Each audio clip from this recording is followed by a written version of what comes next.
Good morning class. Last में हम bio fertiliser पढ़ रहे थे। हमने 5th तक बायो फर्टिलाइजर पढ़ चुके थे। Next we start about VAM. Now what is VAM? VAM is vesicular arbuscular mycorrhiza. एक बात याद रखना ऑलवेज, जो माइक्रोरेजा को हम यूज करते हैं that is mostly used in horticultural crop. Horticulture crop के अंदर हम मैक्सिमम माइक्रोरेजा को यूज करते हैं। ठीक है, माइक्रोरेजा की बात करेंगे हम। Inoculation of seedling on the seed bed. अब सीड बेड क्या होता है? हमने पढ़ा था कि ये हमारा सीड, हमारा ये फील्ड है, ठीक है ना। ये तो होगी हमारी फरो, ये तो हो गई हमारी फरो, ठीक है। और ये हमारी होगी सीड बेड, ये हमारा होगा फरो। यहाँ पे हम क्या करेंगे, सीडलिंग को जब हम सीड बेड बनाएंगे, ये हमारा सीड बेड हो गया। यहाँ पे सीड को हम क्या करेंगे, इनोकुलेशन करेंगे, ठीक है। तब हम किसका यूज करेंगे, वैम का यूज करेंगे। क्लियर अच्छे से? Next, inoculation of potted soil waste decomposer. जो पोट के अंदर जो वेस्ट सोइल होती है, पुरानी जो सोइल बच जाती है, उसके अंदर हम इनोकुलेशन कर सकते हैं वैम का। ओके। नेक्स्ट इज कंपोस्ट पीट डिपोजिशन। कंपोस्ट पीट डिपोजिशन, डिकम्पोजिशन में क्या होता है, जो कंपोस्ट की पीट बनती है, हम जो कंपोस्ट की पीट बनाते हैं, 1 सेकेंड, जो हम कंपोस्ट की पीट बनाते हैं, लाइक कोको पीट होती है, जिससे हम डिकम्पोजिशन करते हैं, कोको पीट, ठीक है। ब्राउन कलर की आपने देखी होगी, ट्रेज में भरी जाती है ना, फॉर नर्सरी मेकिंग, ट्रांसप्लांट बनाने के लिए उसको यूज किया जाता है। उसको बनाने के लिए जब हम उसको बनाते हैं तो किसका यूज किया जाता है, वेसिकुलर आर्ब्यूसिकुलर माइक्रोरेजा का। Okay class. Field in situ decomposition. In situ और एक्सिटू, यहाँ देखो दो चीज होती हैं, ठीक है। ये मेरा फील्ड है, ये मेरा फील्ड है। फील्ड के इनसाइड जो भी वर्क होगा, फील्ड के इनसाइड जो भी वर्क होगा, या अगर हम फील्ड के अंदर माइक्रोरेजा हम डाल रहे हैं, लाइक मैंने अभी वैम पुट कर दिया, ठीक है। मैंने यहाँ पे डाल दिया, तो वो क्या होगा, इन सिटू, फील्ड के अंदर, और फील्ड के बाहर आ गया तो एक्सिटू, ठीक है। फील्ड के बाहर तो एक्सिटू और फील्ड के अंदर तो इंसिटू, ठीक है। अगर हम फील्ड के अंदर डिकम्पोजिशन करते हैं, वहां पे हम वैम का यूज कर सकते हैं। क्लियर है class? Okay. Next we move on the establishment of rhizobium. This is a very most important line, because in last year agriculture supervisor exam ये पूछा गया था, एग्रीकल्चर फील्ड ऑफिसर के एग्जाम में भी पूछा गया है, एग्रीकल्चर डेवलपमेंट ऑफिसर के एग्जाम में भी ये क्वेश्चन पूछा जा चुका है। ये जो क्वेश्चन है ना, काफी इंपॉर्टेंट क्वेश्चन हो जाता है इस रिस्पेक्ट से। Okay. The name rhizobium was established by Frank. एक साइंटिस्ट थे जिनका नाम था फ्रैंक, उन्होंने राइजोबियम का एस्टेब्लिशमेंट किया था, ठीक है। कब किया था, 1889 के अंदर। क्लियर है क्लास? अब हमारे पास आता है बैक्टीरिया, जो राइजोबियम का बैक्टीरिया ग्रुप है। ये भी काफी इंपॉर्टेंट है कंपटीशन के एस्पेक्ट से और बोर्ड के एस्पेक्ट से, ठीक है। देखो, बोर्ड आपसे ये पूछ लेगा कि आपके पास होस्ट ग्रुप है पी का, ठीक है। पी का होस्ट ग्रुप है और राइजोबियम स्पीसीज आपको बतानी होगी उसकी, क्रॉप बतानी होगी और कितना नाइट्रोजन फिक्सेशन वो करता है। ये आपसे पूछ लेगा write down the rhizobium bacteria and its group, ठीक है, उनके ग्रुप लिखने हैं आपको, होस्ट ग्रुप सभी के सभी, उनके स्पीसीज के बारे में बताना है आपको, उनके क्रॉप्स के बारे में बताना है और उनके नाइट्रोजन कितना कितना फिक्स करते हैं उसके बारे में आपको बताना होगा। ठीक है क्लास। अब यहाँ देखो, यहाँ है पी ग्रुप, बट अगर मैं कंपटीशन के एस्पेक्ट से अगर आपको बात करूं तो कंपटीशन में आपसे क्या पूछेंगे, आपको गिवन आ जाएगा क्रॉप का नेम मूंग, आपको गिवन आ गया मूंग, ठीक है। क्वेश्चन में आ जाएगा कि मूंग कितना नाइट्रोजन फिक्स करता है, how much nitrogen fix by moong, ठीक है। तो मूंग जो है कितना नाइट्रोजन फिक्स करेगा, it is between the 57 to 105। अब दूसरी तरफ एक एग्जामिनर और क्या करता है, एग्जामिनर क्वेश्चन ऐसे फ्रेम करता है, अब वो आपको क्या दे देगा, ऑन एवरेज दे देगा। ये 57 टू 105 है, तो आपको यहाँ एवरेज दे दिया जाएगा नियर बाई 85। एग्जामिनर आपको ऑप्शन में दे देगा 85 75 ऐसे दे देगा। तो आपको अगर सिंगल ऑप्शन में आए तो आपको ऑन एंड एवरेज के हिसाब से वहां पे आंसर टिक करना होता है, ठीक है। तो वहाँ एग्जाम्पल के बेस पे आपको क्वेश्चन पूछा जा सकता है, जैसे एक बार क्वेश्चन पूछा गया था अल्फा अल्फा, ठीक है, अल्फा अल्फा के अंदर जो राइजोबियम स्पीसीज है उसका नेम क्या है, ये क्वेश्चन पूछा गया था। और इसके जो स्पीसीज का नेम है डेट इज राइजोबियम मेलियोन्यूरी, और इट फिक्सेस द, सबसे ज्यादा जो कहते हैं ना कि नाइट्रोजन फिक्स करता है वो अल्फा अल्फा ही करता है, ठीक है। सो हम स्टार्टिंग करते हैं from the P group. P group के अंदर जो राइजोबियम स्पीसीज है डेट इज राइजोबियम लेग्यूमिनोसेरम, ओके। और इसकी जो क्रॉप है that is P lentil Vysya Lathyrus, ठीक है। अब क्वेश्चन यहाँ से फ्रेम हो सकता है कि लथायरस, लथायरस ओडोरेटस कंप्लीट नेम इसका ये है, और इसको हम कॉमन नेम बोलते हैं स्वीट पी, ठीक है। और it fixes the 62 to 132 kilogram पर हेक्टेयर नाइट्रोजन ये फिक्स करता है। क्लियर अच्छे से। नेक्स्ट हमारे पास है सोयाबीन ग्रुप। तो सोयाबीन ग्रुप के अंदर soybean cowpea groundnut sun hemp moong, that is SCG SM, ठीक है। सोयाबीन ग्रुप, सोयाबीन ग्रुप में क्या है, SGG SM, ये इसमें याद रखना, S for soybean, C for cowpea, G for groundnut, S for sunn hemp and M for moong, ठीक है। नेक्स्ट का वन हम आते हैं लुपिनी ग्रुप। तो होस्ट ग्रुप अगर लुपिनी है तो उसके अंदर जो इसका राइजोबियम स्पीसीज होगा that is rhizobium lupin ornithopus, okay. So ornithopus आ गया और ल्यूपिन आ गया, सो इसके क्रॉप का नेम भी इसी के अंदर आ गया, ल्यूपिन और ornithopus, okay.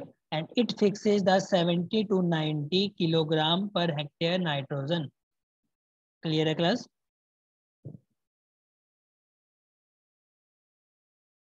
Next is bean group. Next हमारा आता है बीन ग्रुप। तो बीन ग्रुप के अंदर इसका जो राइजोबियम स्पीसीज है that is rhizobium phaseoli, phaseoli आ गया, डेट मीन्स इसकी क्रॉप का नाम भी क्या है, क्रॉप का नाम है phaseoli. And it fixes the 80 to 110 nitrogen per hectare, kilogram hectare में ये फिक्स करता है, ठीक है। और अब बात आती है क्लोवर ग्रुप की। सो क्लोवर ग्रुप की बात करें सो इसका आता है आर ट्राइफोलाई, और इसका जो क्रॉप का नाम है that is trifolium, and it fixes exact 130 kg पर हेक्टेयर। सो अब यहाँ पे देखो कुछ कंफ्यूजन यहाँ पे आ सकती है। अब कंफ्यूजन क्या आएगी, देखो कंफ्यूजन यहाँ पे ये आएगी बेटा कि आपको मैंने बोला कि सबसे ज्यादा नाइट्रोजन फिक्स करेगा कौन, डेट इज ये,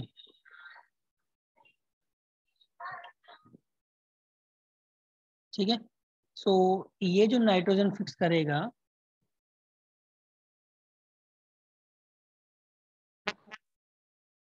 हम यहाँ बात कर रहे थे, देखो क्वेश्चन क्या आ सकता है यहाँ पे, जो कंफ्यूजन की बात कर रहे थे हम। कंफ्यूजन क्या होता है यहाँ पे, देखो बेटा, कि मोस्टली मैंने आपको बोला कि जो अल्फा अल्फा ग्रुप है वो ज़्यादा नाइट्रोजन फिक्स करेगा, और यहाँ मैंने पढ़ा कि ये 130 फिक्स करेगा, है ना। यहाँ वेरी कर रहा है 100 to 150, यहाँ वेरी कर रहा है 60 to 132, और यहाँ 130। अगर आपसे पूछे ओवरऑल सबसे ज्यादा कौन करेगा, that is clover group, that is clover group. या पूछे कि on an average, on an average की पूछे तो सबसे ज्यादा करेगा clover group, that is trifolium. अगर आपसे पूछे कि सबसे ज्यादा कौन करेगा, देन इट इज अल्फा अल्फा ग्रुप, ठीक है। और सबसे मिनिमम की बात करें, then it is soybean group. Soybean group का 57 है मिनिमम। ओके, यहाँ तक अच्छे से क्लियर है सभी को, ठीक है। हम नेक्स्ट मूव करते हैं। Next we move on nitrogen.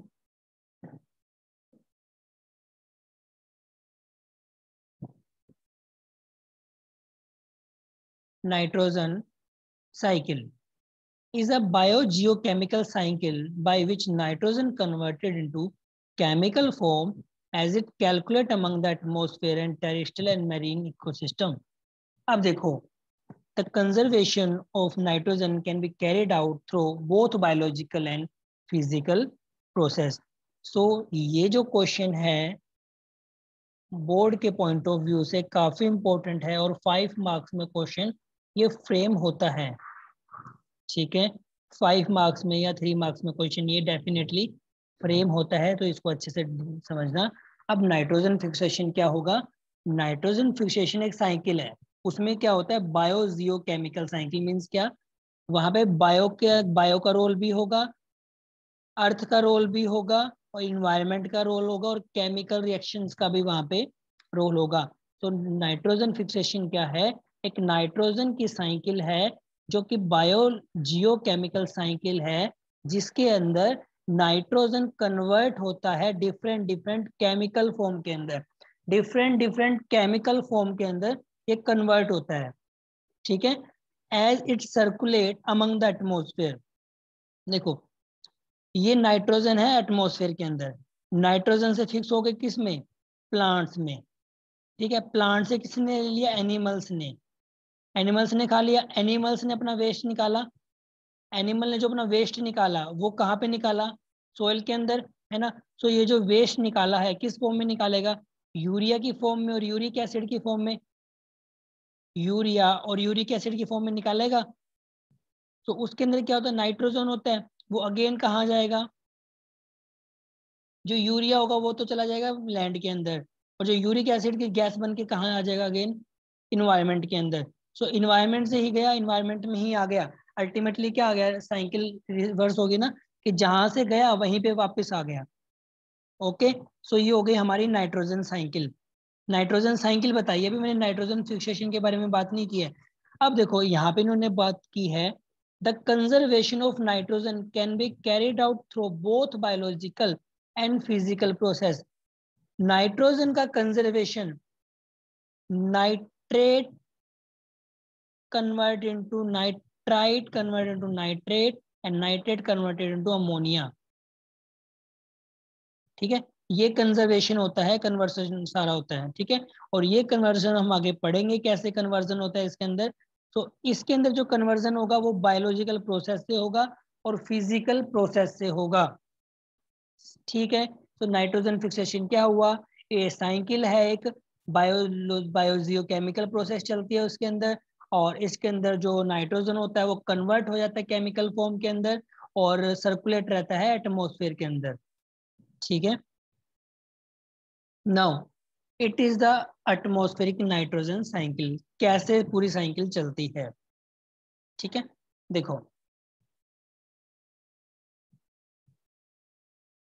सबसे पहले बात आएगी एटमॉस्फेरिक नाइट्रोजन। एटमॉस्फेरिक नाइट्रोजन है हमारे पास, इस नाइट्रोजन ने को सबसे पहले फिक्स किया किसने, बैक्टीरिया ने। हमने नाइट्रो NFB के बारे में पढ़ा था ना, नाइट्रोजन फिक्सिंग बैक्टीरिया, NFB। वो क्या करेंगे, नाइट्रोजन को सोइल के अंदर फिक्स कर देंगे। अब देखो किसके अंदर फिक्स करेंगे, लेग्यूम क्रॉप्स। लेग्यूम क्रॉप्स क्या होता है, वो नाइट्रोजन को फिक्स करती है। क्यों? बिकॉज उनकी जो रूट्स होती हैं, उसके साथ एसोसिएट होता है कौन, NFB, उनके साथ एसोसिएट होता है NFB, नाइट्रोजन फिक्सिंग बैक्टीरिया। जो क्या करता है, उसकी जो रूट नोड्यूल्स होती हैं, उसके अंदर नाइट्रोजन को फिक्स कर देता है, कौन, NFB, फ्रॉम द एटमोस्फेयर। तो सबसे पहले क्या हुआ, एटमोस्फेयर से नाइट्रोजन को लिया और फिक्स कर दिया किसने, लेग्यूम रूट नोड्यूल्स के अंदर नाइट्रोजन फिक्सिंग बैक्टीरिया ने। अब फिक्स कर दिया, फिक्स करने के बाद क्या होगा, जो उसके अंदर नाइट्रोजन फिक्सिंग बैक्टीरिया है वो क्या करेंगे, नाइट्रोजन को चेंज कर देंगे अंदर अमोनिया के अंदर, उसको चेंज कर देंगे।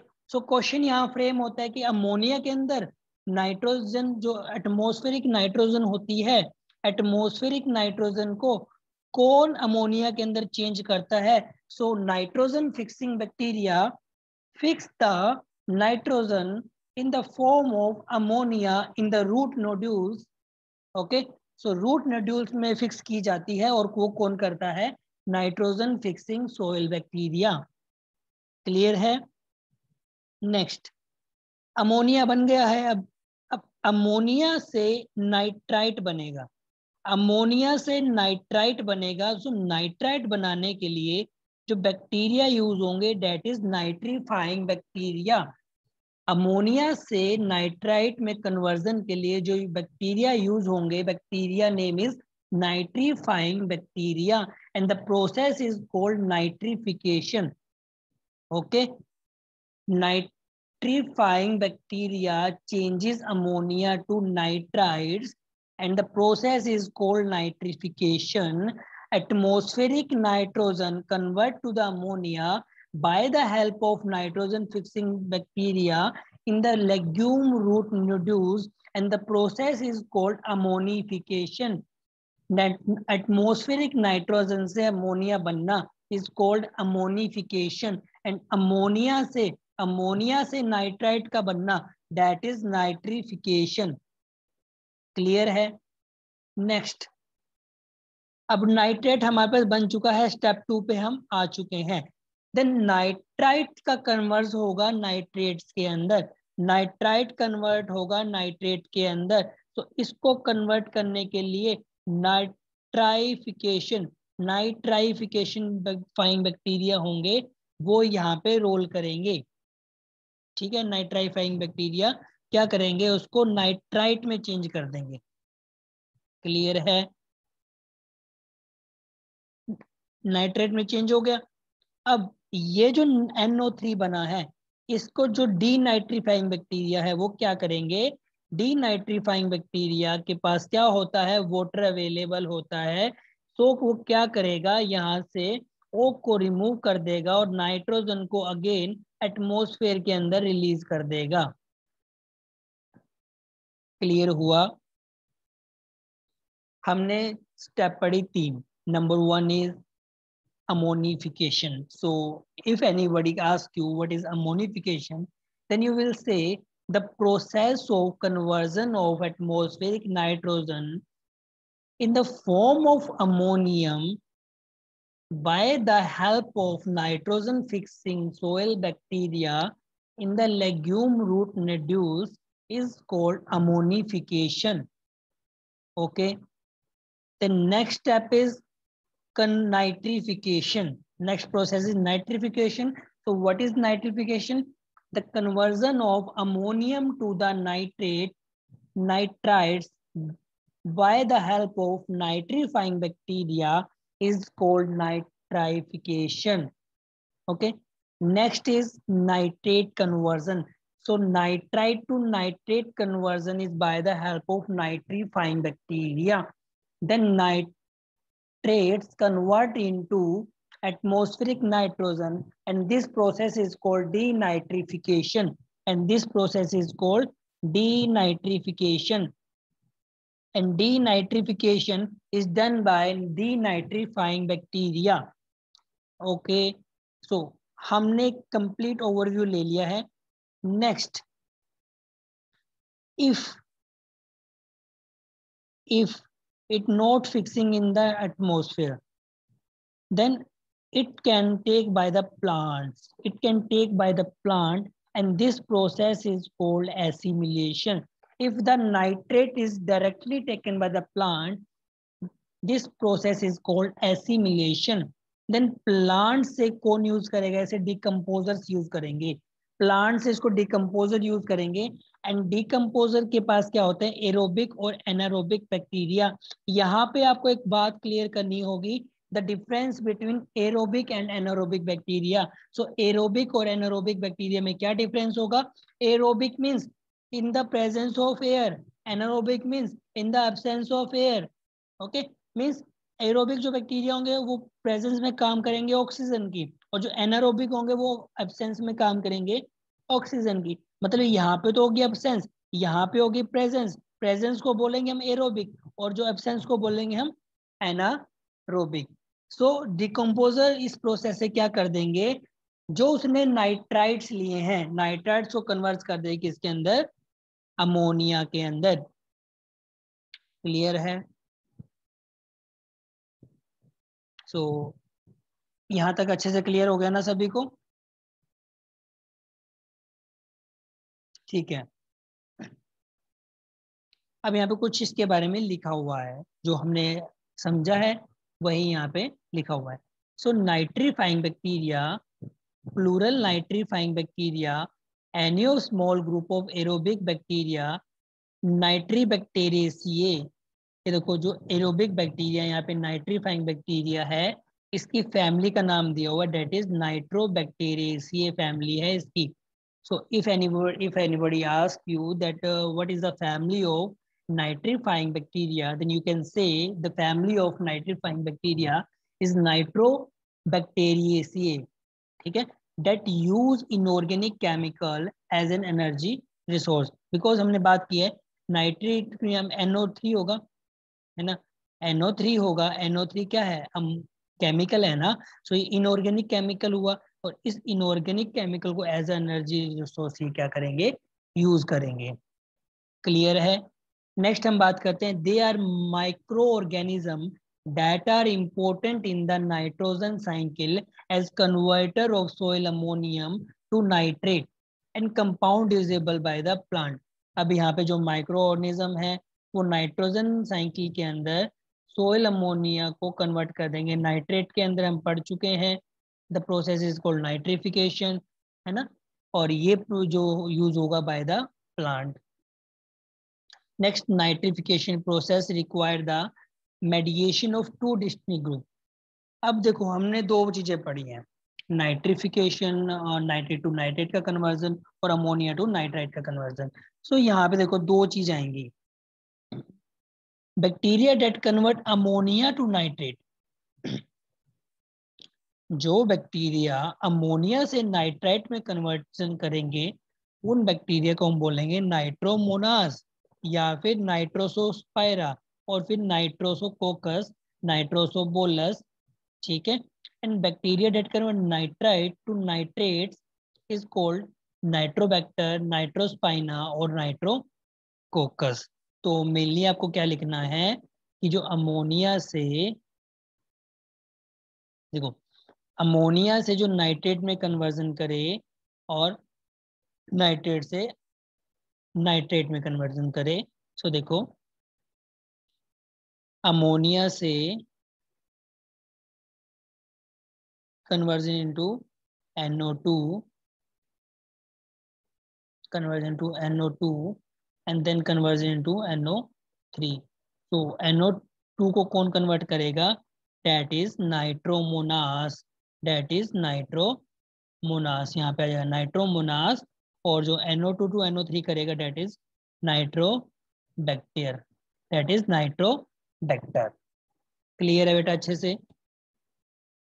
नेक्स्ट हम बात करेंगे डीनाइट्रीफाइंग बैक्टीरिया. तो डीनाइट्रीफाइंग बैक्टीरिया की हमने बात कर ली कि वो जो नाइट्राइट बनेगा, NO3 बनेगा, उससे कन्वर्जन कर देगा किसमें? N2 के अंदर. मतलब हम अगेन नाइट्रेट में कन्वर्जन कर दिया है इसको. ठीक है? So action result in conversion of nitrate in soil to the free atmospheric nitrogen. Atmospheric free में कर दिया, free atmospheric nitrogen में convert कर दिया, thus depleting soil fertility and reducing agriculture productivity. इससे क्या होगा, एग्रीकल्चर प्रोडक्टिविटी रिड्यूस हो जाएगी और सोइल की डिप्लीशन क्या हो जाएगी, ज्यादा हो जाएगी, और मतलब फर्टिलिटी उसकी कम हो जाएगी। अब डीनाइट्रिफिकेशन के अंदर जो बैक्टीरिया यूज होता है दैट इज थायोबैसिलस डीनाइट्रिफिकेंस, थायोबैसिलस डीनाइट्रिफिकेंस और माइक्रोकोकस डीनाइट्रिफिकेंस। सिंपल सी बात है, पीछे डीनाइट्रिफिकेंस आ रहा है, सो यहाँ पे आ जाएगा Thiobacillus denitrificans and some species of Serratia, Pseudomonas and Archomacter and implemented as denitrifier। मतलब ये सिंपली क्या करेंगे, नाइट्रेट को एटमॉस्फेरिक नाइट्रोजन में कन्वर्ट कर देंगे। ठीक है, next is Pseudomonas Organia erginosa can under aerobic condition as in swampy or waterlogged soil reduce the amount of fixed nitrogen as by up to 50%। अगर वहां पे सूडोमोनास एर्गुनोसा है, एर्गुनोस कैन है, तो वो क्या करेगा, एनारोबिक कंडीशन के अंदर नाइट्रोजन की फिक्सेशन के अमाउंट को रिड्यूस कर देगा फॉर द 50%। ठीक है, तो 50% कौन कर देगा, सूडोमोनास एर्गुनोसा। क्लियर है। नेक्स्ट कुछ क्रॉप्स गिवन है हमें, सो कुछ क्रॉप के जो नाइट्रोजन फिक्सेशन होता है वो हम पढ़ेंगे। अब देखो वहां मैंने ग्रुप में बात की थी ना, ग्रुप में मैंने सबसे कम बताया था आपको सोयाबीन का, सबसे ज्यादा बताया था अल्फा अल्फा का, फिर मैंने बताया था क्लोवर का, बताया था ना। सो यहाँ देखो अल्फा अल्फा का सबसे ज्यादा है 194, है ना, लेडिनो क्लोवर का 179, स्वीट क्लोवर का 119, रेड क्लोवर का 114, कुड्जू का 107, व्हाइट क्लोवर का 103, काओपियो का 90, वेज का 80, पीज का 72 एंड सोयाबीन का 58। सो यहाँ पे these all are the very important, काफी इंपॉर्टेंट है यार, इसको अच्छे से कर लेना। कुड्जू छोड़ सकते हो, बाकी इनके अलावा काफी इंपॉर्टेंट है, काओपी इंपॉर्टेंट है, पीज इंपॉर्टेंट है और सोयाबीन इंपॉर्टेंट है, डायरेक्टली क्वेश्चन आता है यहाँ से। क्लियर है बेटा अच्छे से। तो आज हम यहीं तक करते हैं, till then take care, bye.